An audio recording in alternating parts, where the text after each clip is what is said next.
Bago ka pa lang sa channel neto, ibang kwento ni Ate Jane, istorya mo, ikwento ko. Huwag kalimutang pindutin ang notification bell at subscribe po.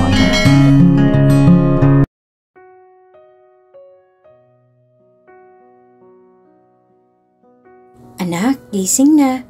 Baka mahuli pa kayo sa pasok sa eskwela. Wika ni Lita sa kanyang unika iha na si Shane. Pupungas-pungas na tumayo sa higaan ng dalaga, saka matamis na ngumiti sa kanyang ina. Good morning, Mama! Masiglang bati ng dalaga sa kanyang ina at humalik pa sa pisngi ng inang si Lita. Nagkulitan pa ang dalawa at naglambingan. Nako, bumaba na kayo pareho. Tatanghaliin na lamang nandyan pa kayo. Panirang wika ni Guard sa kanyang mag-ina. Si Papa naman kay aga-aga nagpapakanega. Halika nga dito at yayakapin din po kita. Paglalambing ni Shane sa ama, tsaka patakbong yumakap sa amang nasa pinto ng silid ng dalaga. Nagtawanan ng pamilya dahil sa kakulitan at sadyang malambing nga si Shane. Simple lamang ang pamumuhay ng pamilya. Si Shane ay isang mag-aaral sa kolehiyo at likas na mabait at mapagbigay sa kanyang kapwa na kanya namang namana sa mga magulang na sina Lita at Guard na kapwa volunteer sa rescue center. Ilan lamang sa mga nasasagip ng mag-asawa ay ang mga bata na napabayaan at inaalipusta. Ang iba naman ay mga kabataan na nalilihis ng landas. At minsan ay nagliligtas din ng mga ito ng mga hayop na nasa lansangan upang dalhin sa mga pasilidad na nag-aalaga sa mga walang among mga hayop. Lumaki si Shane na may pag-aalaga at mayroong malambot na puso, na hindi naman kataka-taka dahil kapwa mabuting tao ang kanyang mga magulang. Mag-ingat ka doon Paalala ng ina ni Shane na si Lita. Opo naman, Ma. Lagi ko din babaunin ang mga paalala niyo na maging mabuti sa kapwa at huwag mang apin ang kahit na sino. Masayang tura na wika ni Shane, tsaka yumakap sa kanyang mga magulang. Masaya kami dahil napalaki ka namin ng tama at mabuting bata. Ingat anak ha? Nakangiting wika ni Guard sa anak at hinalikan ng dalagitang si Shane sa noo. Ito ang unang araw ni Shane sa huling semester sa kolehiyo at konting hakbang na lamang ay makakatapos na ang dalaga sa kolehiyo. Agad na sumakay sa pampublikong bus si Shane at masayang umupo sa upuan.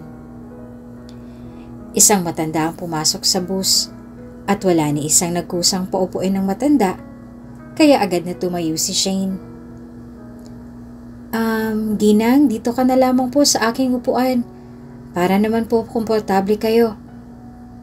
Nakangiting alok ni Shane sa matanda. Nako, ayos na ako dito. Tsaka panigurado maya-maya may bababa na din. Pagtanggi ng matanda sa alok ng dalaga. Nako, wag ka na po maghintay. Tsaka bababa din naman po ako maya-maya lamang. Sige na po kayo na po maupo.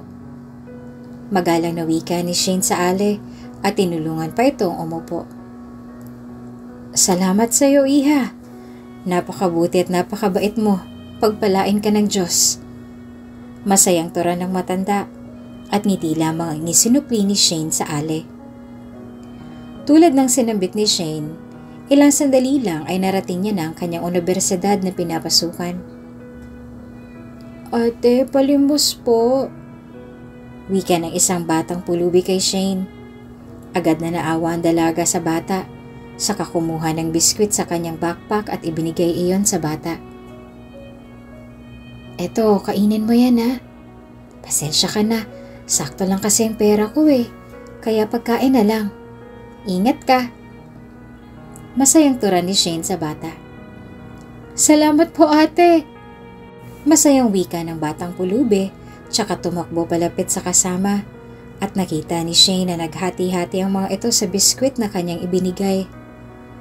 Napangiti naman si Shane dahil pakiramdam niya ay gumagaan ang kanyang loob sa tuwing nakakagawa ng mabuti sa kapwa.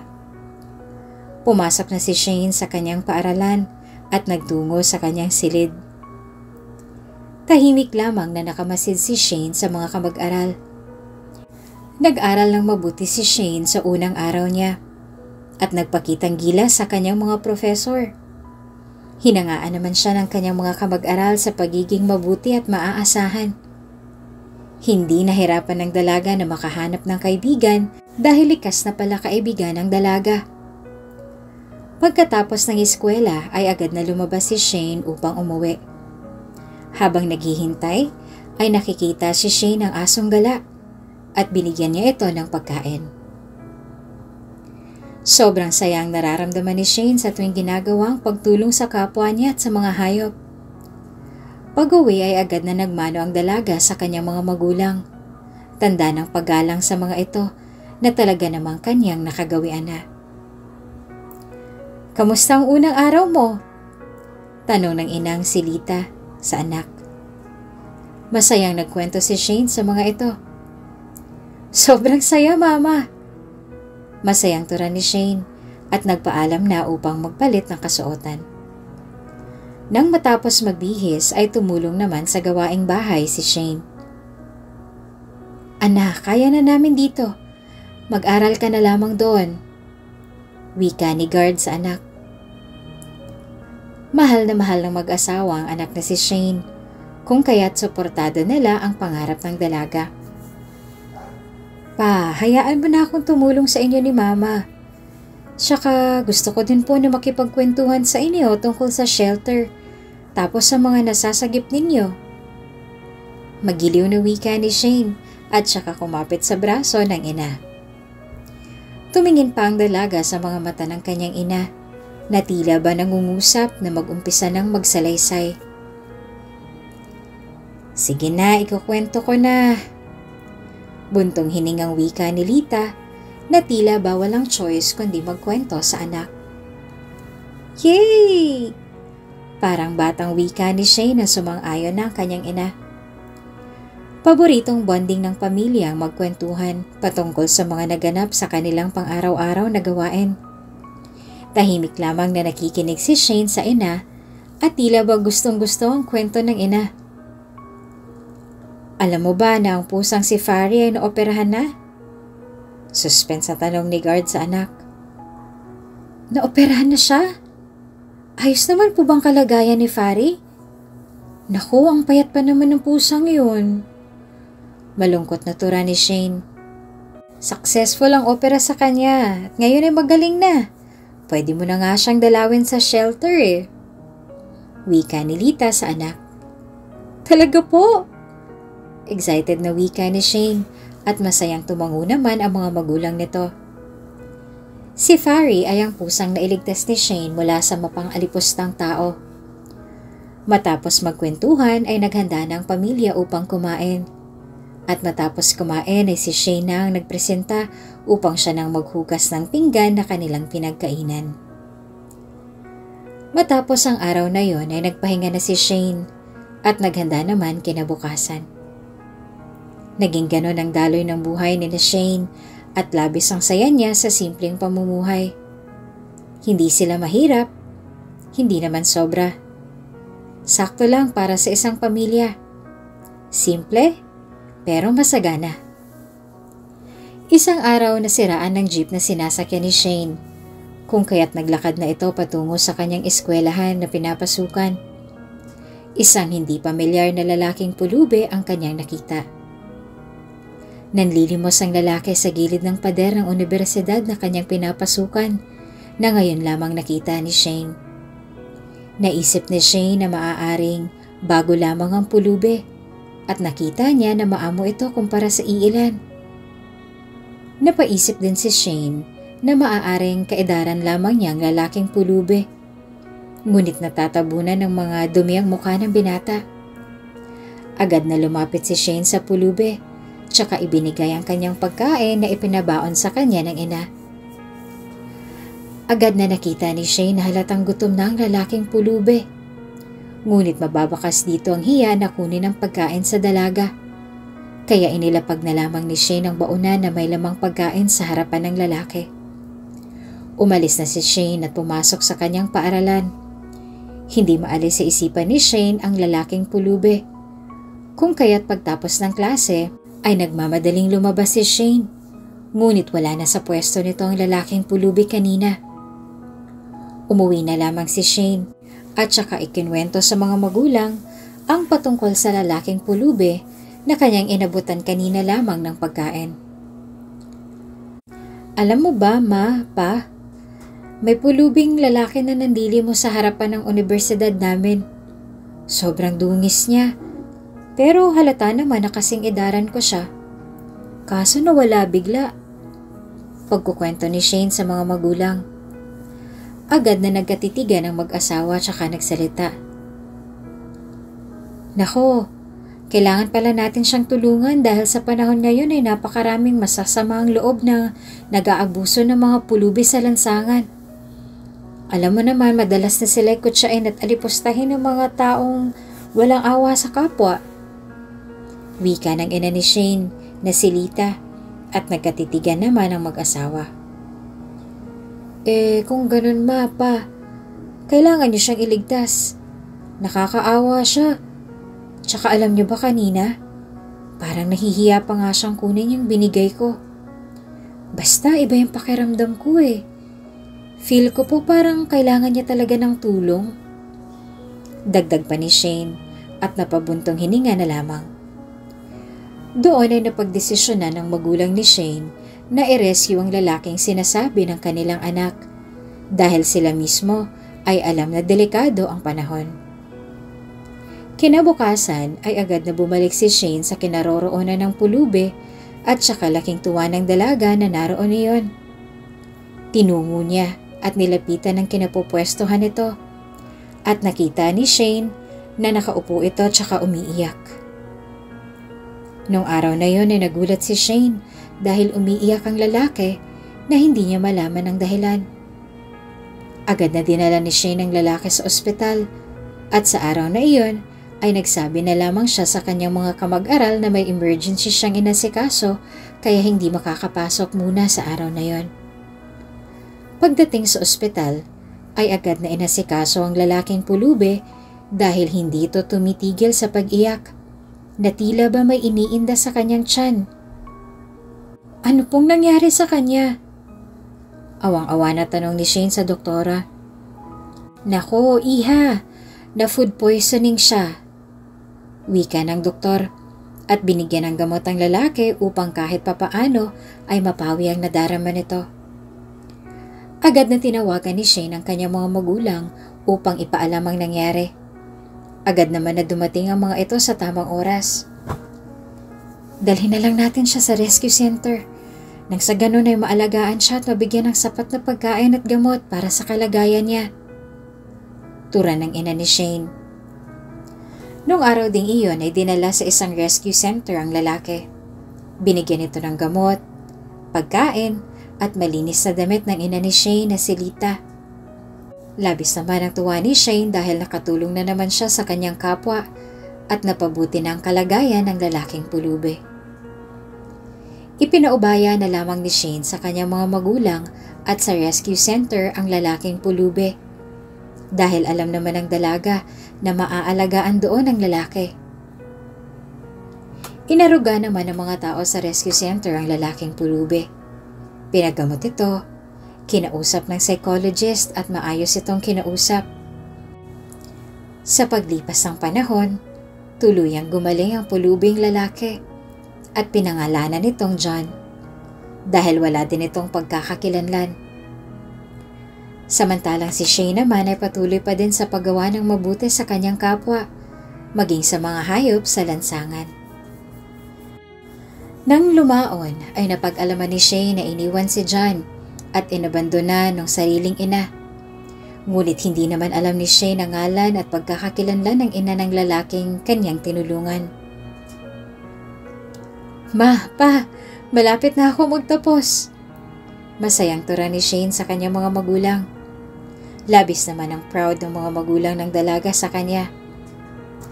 Masaya kami para sa iyo, anak. Proud na proud kami sa iyo. Wika ng ama ng dalaga na si Guard.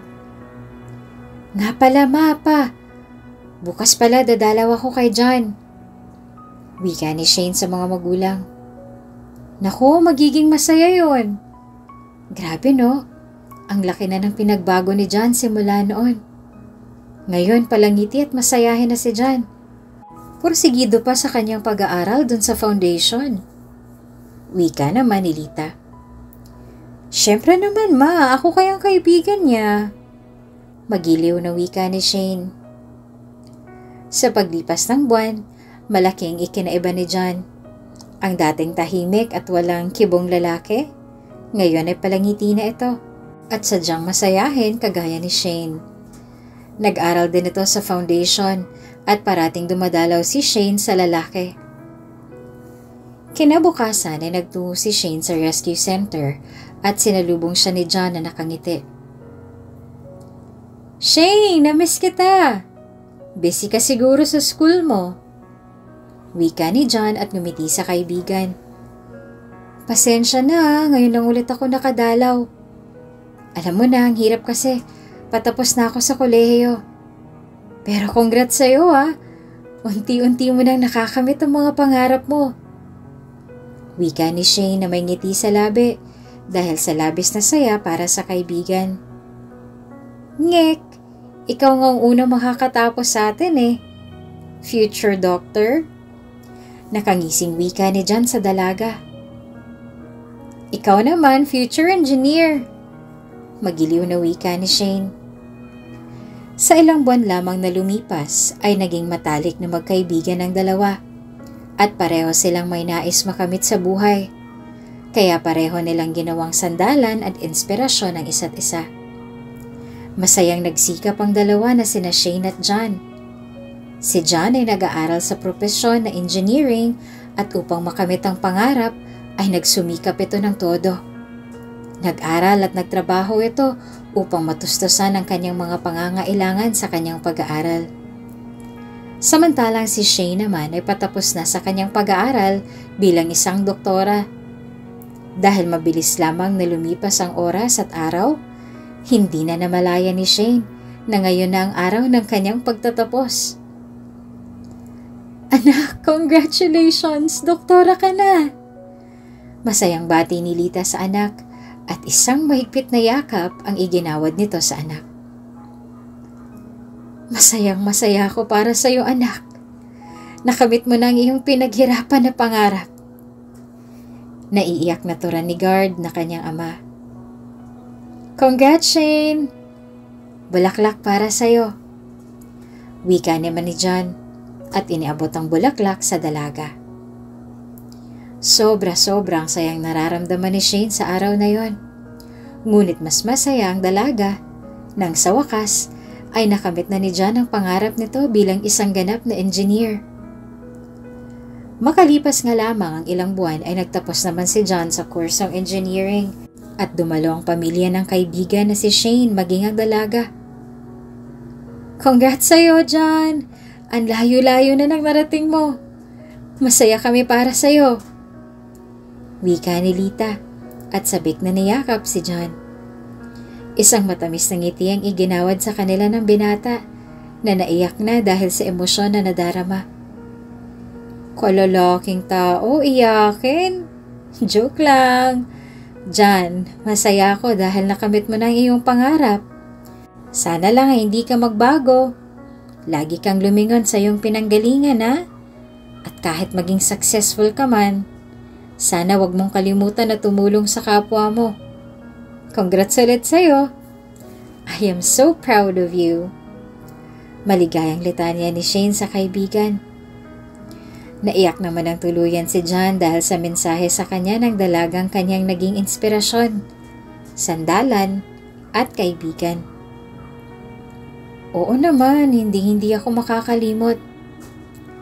Lubos ako nagpapasalamat sa inyo. Lalo na sa'yo, Shane.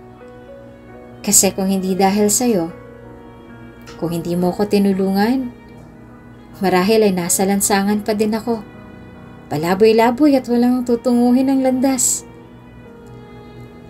Kayo po ang tumulong sa akin upang makamit kong tugatog ng aking pangarap. Kaya maraming salamat po sa inyo. Umiiyak na wika ni John at napangiti naman ang pamilya tsaka niyakap ang binata. Matapos ang araw na iyon, ay parehong tinahak ni Shane at John ang landas na kanilang pinili. Si Shane ay nagtatrabaho sa isang sikat na ospital at nagpatuloy sa pagiging mabuti sa kapwa. Samantalang si John naman ay nagtatrabaho na sa isang sikat na kumpanya bilang engineer. Naging matagumpay sa buhay ang dalawa at sa tuwing may libreng oras ay parating nagkikita ang mga magkaibigan upang kamustahin ang isa't isa. Uy, Shane, kamusta sa ospital? Kayo nila tita, kamusta? Giliw na tanong ni John sa dalaga. Inaya ni John si Shane na kumain sa labas upang makipagkwentuhan sa kaibigan at kamustahin na din ito. Ayun, pagod sa ospital.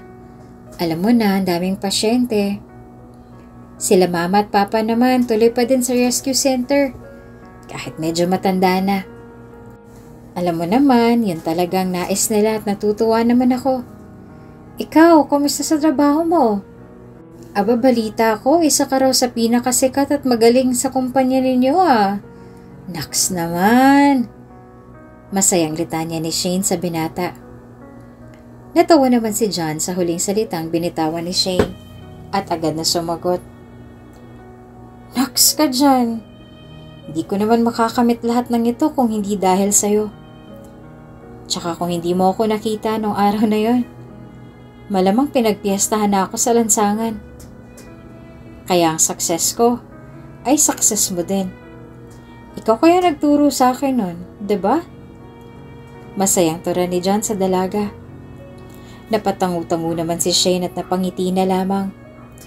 Naging matibay ang pundasyon ng pagkakaibigan ng dalawa at kahit na lumipas ang ilang buwan na taon, nanatili silang magkaibigan. Ngunit hindi maalis na magkaibigan na mahulog sa isa't isa, lalo na kapag malalim na ang kanilang samahan. Kalaunan ay nagkagusto si John kay Shane, ngunit walang lakas ng loob ng binata na umamin sa dalaga. Nanatili siyang tikom sa matagal na panahon. Paglipas ng ilang taon nang makapundar ng sariling tirahan at kotse si John, ay doon na ito naglakas ng loob na umamin sa dalaga. Tinawagan ni John si Shane upang yayain na lumabas. Free ka ba today? Tanong ni John sa dalaga mula sa kabilang linya. Oo naman. Pero what time ba? Gabi pa kasing out ko. Sagot naman ni Shane na mahahalata sa boses ang pagod. Ikaw, kung anong oras ka free, yun na lang. Baka kasi need mo pa magpahinga. Malumanay na wika ni John. Ganito, send me the address na lang and I'll go there at 8 in the evening. Ayos lang ba yon? Wika ni Shane na tila ba excited na din na makita ang kaibigan. Sure, ayos na ayos. Wika ni John at labis ang bilis ng tibok ng kanyang puso. Dahil sa gabing iyon, ay aamin na siya sa dalaga ng kanyang nadarama. Pinaghandaan ni John ang gabing iyon at sinikap na maging maganda at memorable iyon para kay Shane. Sakto din at kaarawan niyon ng dalaga. Nang sumapit ang alas 8 ng gabi, ay hindi na nakatiis pa si John, kaya sinundo na nito ang dalagang si Shane dalang isang bugkos ng sunflower. Oh, sinundo mo pa talaga ako. Ayos lang bang suot ko? Ito lang kasi meron ako sa locker eh. Super busy kasi. Wika ni Shane na halatang pagod na, ngunit masigla pa din. Happy birthday! Pagbati ni John sa dalaga, tsaka ibinigay kay Shane ang bulaklak. Nagulat naman doon si Shane at natuwa. Naks, may pabulaklak. Pero salamat hindi mo nalimutan ang kaarawan ko. Sila mama nga din nag-text sa akin kung anong oras daw ako uuwi. Sabi ko'y kakain tayo sa labas at bukas na lang ako babawi sa kanila. Wika ni Shane at baka sa labi ang sayang nadarama. Ano, tara na? Naghihintay na sa yung sorpresa ko. Masayang wika ni John sa dalaga. Wow, may pasorpresa ka pa? Kinakabahan tuloy ako. Nakangiting wika ni Shane at pinagbuksan naman siya ni John ang pinto ng kotse. Habang nasa biyahe patungo sa lugar kung saan naghanda si John, ay nagkwentuhan pa ang dalawa. Nagpapahinga ka ba sa trabaho mo? Parang pumayat ka eh. For sure mag-aalala sa'yo sila tita kapag nahalata nila yan. Wika ni John na halatang pag-alala sa dalaga. Lagi lang akong puyat, pero don't worry. I take vitamins naman at nagpapahinga ako kapag may time. Tsaka kumakain ako sa tamang oras ano. Maybe sa pagod lang to kaya pumapayat ako. Ikaw, hindi ka ba stress sa kumpanya ninyo? Magsabi ka lang sa akin na kapag may problema ka. This past few days, napansin ko na madalang ka nang mag-reply sa messages ko. At sabi nila mama, parati ka daw busy. Pahinga ka din kapag may oras. Huwag mong abusuhin ang sarili mo, masama yun. Mahabang litanya ni Shane at napangiti naman si John. Hindi niya maiwasan na kiligin sa tuwing paalalahanan siya ng dalaga. Ayos lang ako. Busy lang talaga pero like you. Parehas lang tayo.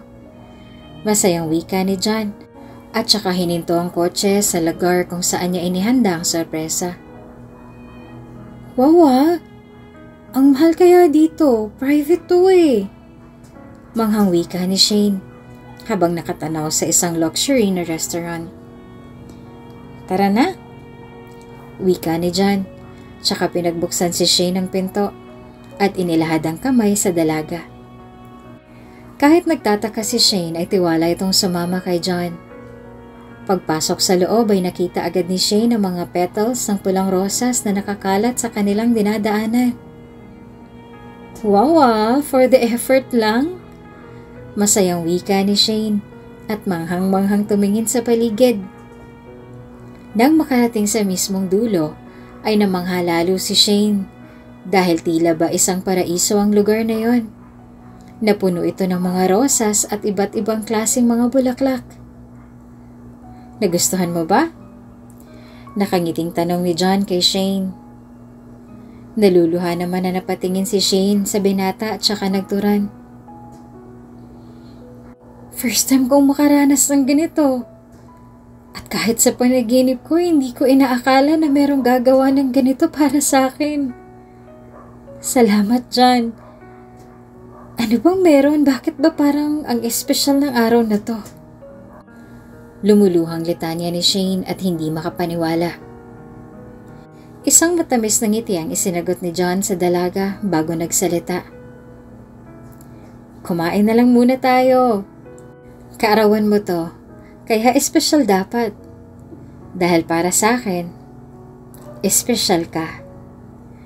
Pasaring na wika ni John at inihanda ng pagkain ng dalawa.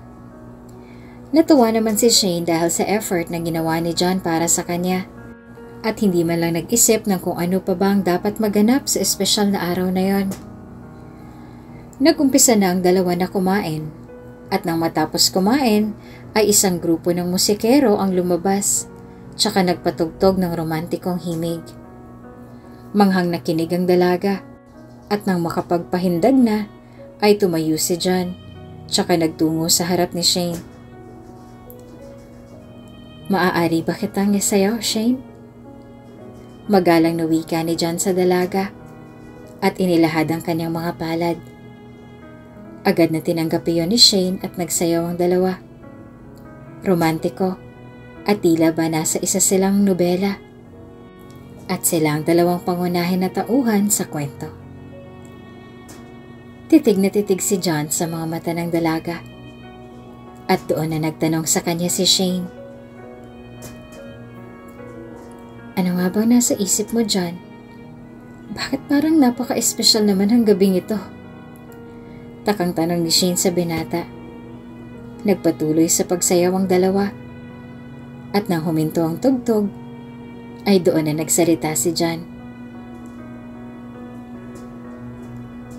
Shane. Gusto kita. Hindi lang bastang gusto. Mahal din kita. Pag-amin ni John. At labis ang gulat ni Shane sa biglaang pag-amin ni John. Natahimik pa ang dalaga na tila ba hindi makapaniwala sa narinig. Kailan pa? Iyon lamang ang tanong na lumabas sa bibig ni Shane. Matagal na. Sa totoo lang, simula nang maging magkaibigan tayo, gustong-gusto na kita. Kaso naunahan ako ng takot at kaba. Iniisip ko na dapat abutin ko muna ang mga pangarap ko para naman hindi ako kahiya-hiya at maaari mo ako maipagmalaki. Kaya nagsikap ako para sa sarili ko at para sa iyo. At ikaw ang naging inspirasyon ko. Shane, sana pahintulutan mo ako na ipakita at ipadama sa iyo ang aking tunay na totoong pag-ibig. Mahaba pero napakatamis na wika ni John sa tanong ni Shane. Hindi na napigilan pa ni Shane ang mga luhang rumaragasa sa kanyang mga mata. Alam mo ba, John? Noon pa man iba nang nadarama ko para sa iyo. Kaya oo ang sagot ko sa tanong mo. Handa akong papasukin ka sa buhay ko. At handa akong hagkan ng iyong pag-ibig. Mahal din kita, John. Umiiyak na wika ni Shane. Parehong hindi makapaniwala ang dalawa dahil sa nalaman mula sa isa't isa. Noon pa man ay pareho silang nagtatago ng nadarama para sa isa't isa dahil sa takot na masira ang nabuo nilang pagkakaibigan. Nang gabing iyon ay labis ang sayang nadarama ng dalawa at pumayag si Shane na ligawan siya ni John upang mas makilala pa nila ang isa't isa. Kahit parehong abala sa kani-kanyang mga trabaho, ay hindi nakalimutan nila John at Shane na kausapin at kamustahin ang isa't isa, kahit sa text o tawag man lang. Parati din naglalaan ang dalawa ng oras para magkasama at nagbabonding sa foundation at nagtuturo sa mga batang naroon. Kalaunan ay sinagot din ni Shane si John at naging masaya ang mga magulang ni Shane para sa kanila ni John. Nako, masaya kami dahil kayong nagkatuluyan, wika ni Lita, at masayang-masaya nang malaman na magkasintahan ng dalawa. Kailan bang kasal?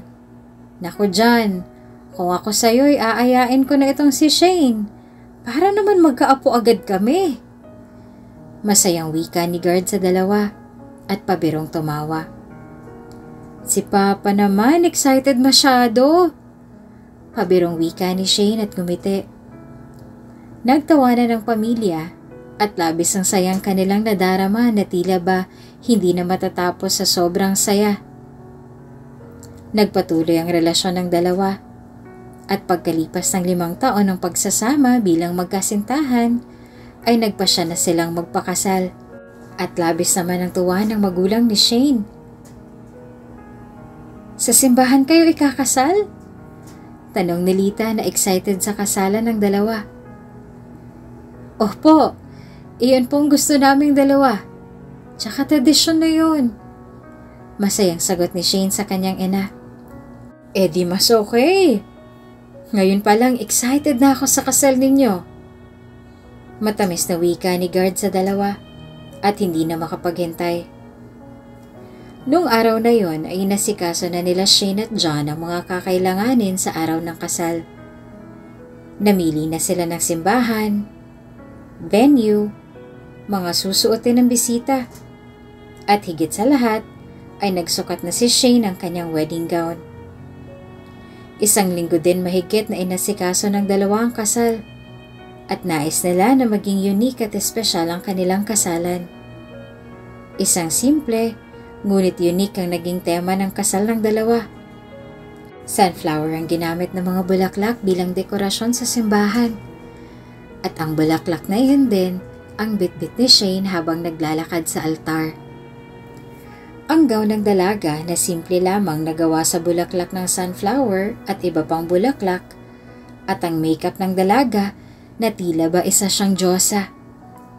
Para bang naging isang fairy tale ang tema ng kanilang kasal.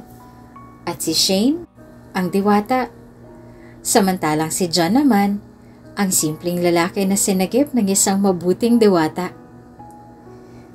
Matapos ang mahigit isang buwan na paghahanda para sa kasalan, ay natapos na din ang mga dapat na kakailanganin. Lahat ng malalapit sa puso ng dalawa ay imbitado sa kasalan na magaganap. Kinabukasan ay ang araw na ng kasalan ng dalawa. Napaka-espesyal ng araw na yon para kay Shane at John. Nag-umpisa na ang seremonya. Lahat ay nasasabik na sa pag-iisang dibdib ng dalawa. Tumunog na ang theme song ng dalawang mag-iisang dibdib.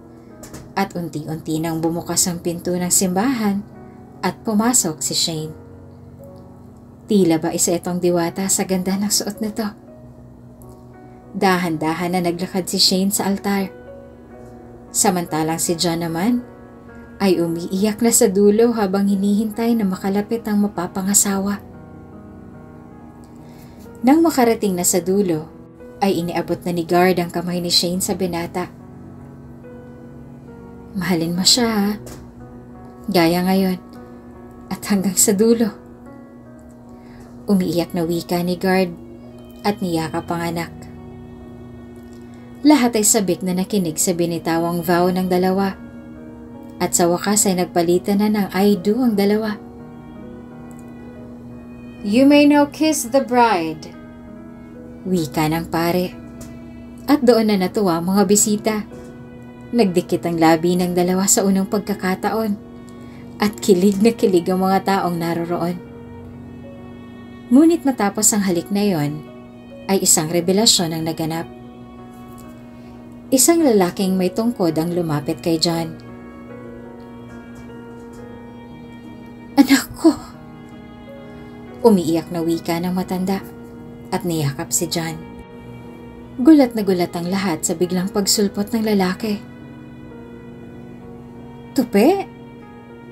Gulat na tawag ni Lita sa lalaki at nagtatakang tumingin dito. Kilala mo siya, Mama? Takang tanong ni Shane sa kanyang ina. Oo, pero teka, bakit mo tinatawag ni anak si John? Takang tanong ni Lita kay Tupe na dating kasintahan. Si John ang nawawala nating anak. Umiiyak na wika ni Tupe at labis na nagulat si Shane. Pero hindi pwede yun. Mag-asawa na kami. Paano magiging magkapatid kami? Naiiyak na tanong ni Shane na halos ayaw nang bumitaw sa mga kamay ni John. Hindi agad nagsalita si Lita at sabik na niyakap ang anak na matagal nang hinahanap at kanyang anak na matagal nang nawalay. Nang humiwalay sa yakap, ay doon na nagpaliwanag si Lita. Anak ko si John mula sa pagkadalaga. Nabuntis ako noon ni Tupe at natanggap ko na yon. Pinangarap ko na maging mabuting ina.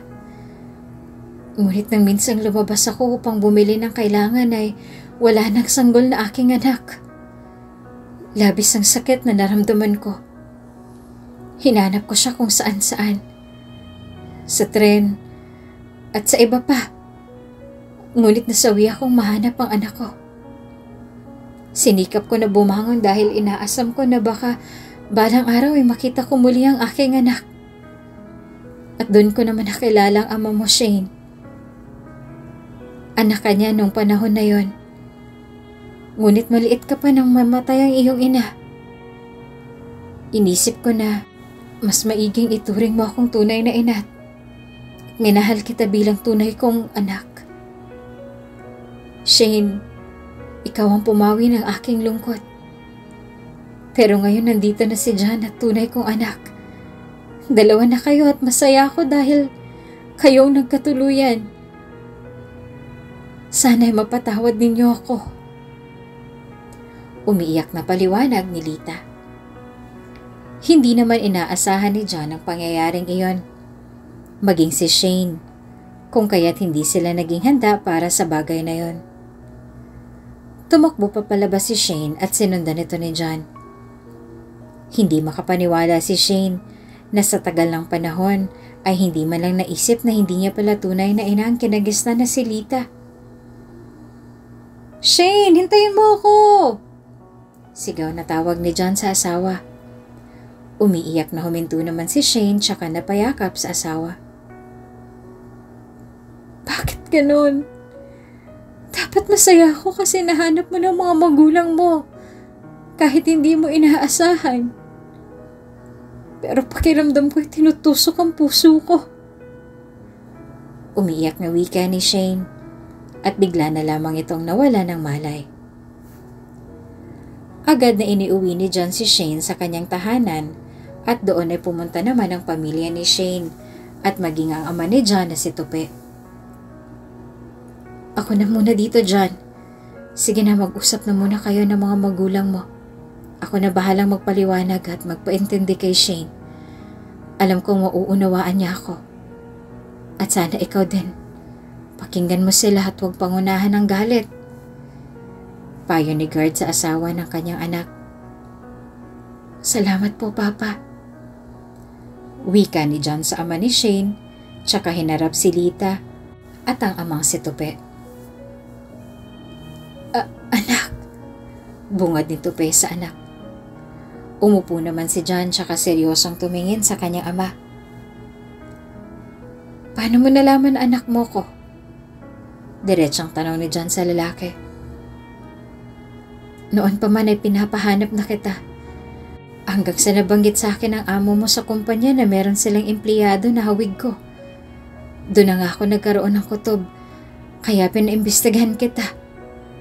At palihim na nagpasagawa ng DNA test upang makumpirma. 99% ang resulta natin, John." Umpisang paliwanag nito sa anak. "Bakit hindi ka agad nagsabi o lumabas?" Tanong ni John na naiiyak na. "Dahil natakot ako. Napangunahan ako nagtakot at kaba. Lalo na nang makita at malaman ko na nakita na pala kayo ng iyong ina. Inakala ko na kilala ka na niya, kaya hinayaan ko muna kayo nito. Nito lang nang malaman ko na hindi pa pala alam ni Lita at wala siyang ideya. Kaya nagpasya na ako na sabihin sa inyo ang totoo at harapin ang sumbat at galit mo." Wika ni Tupe at natahimik naman si John. Sa totoo lamang ay hindi naman siya galit. Nais lamang marinig ni John ang kapaliwanagan patungkol sa nakaraan. "John, kahit naman malaman mo na anak kita, hindi naman magbabagong pakikitungo ko sa'yo. Miss na kita. At labis akong nangungulila sa'yo sa maraming taon." Wika naman ni Lita at umiiyak na tumingin kay John. "Bakit ka po naglihim kay Shane? Paano kung hindi niya matanggap?" Biglang tanong ni John sa inang si Lita. "Kilala ko si Shane. Pinalaki namin siya na may malalim na pangunawa. Alam kong maiintindihan ako ni Shane, panigurado yan." Wika ni Lita. Doon na naiyak si John dahil sa wakas ay mahahagkan niya na ang kanyang mga magulang na dati ay pangarap lamang niya. Napatawad ni John ang ama, maging ang ina, dahil mas nais niyang maayos ang lahat at mamuhay ng maligaya. Samantalang si Shane naman, kinabukasan na ng magising. Pagmulat ng kanyang mata ang pamilya agad ang kanyang nakita. Napaupo ito, tsaka nagpunas ng mata. "Ma, Pa, grabe yung panaginip ko, kakaiba." Wika ni Shane at inakala na panaginip lamang ang naganap. "Shane, anak, makinig ka kay Papa, ha? Yung nangyari kahapon, hindi yun panaginip. Totoo yun." Wika ni Guard at napatitig naman si Shane dito. Doon na saktong pumasok si John kasama ang kanyang tunay na ama. "Shane, asawa ko, gising ka na pala. Pinag-alala mo kami." Wika ni John, na halatang pag-aalala sa asawa. "Totoo lahat ng yon? Hindi pa naginip?" Kunot na ang tanong ni Shane sa mga ito. Doon na ipinaliwanag ni Guard ang lahat at ipinaintindi ni Lita kay Shane na hindi sila magkadugo ni John, kaya wala namang dapat ipangamba. "Anak, sana mapatawad mo kami ni Mama Lita mo kung bakit naglihim kami sa'yo. Pero kahit gano'n naman, mahal na mahal ka ng Mama Lita mo." Wika ni Guard sa anak. "Patawad, Shane. Alam kong kasalanan ng pagtatago ng katotohanan. Pero maniwala ka. Minahal kita na parang isang tunay kong anak. Sana wag mong isipin na magbabago ako. Kasi hindi mangyayari yun. Ako pa din ang mama mo na maaari mong masandalan. Hindi ka man galing sa aking sinapupunan, pero mahal na mahal kita."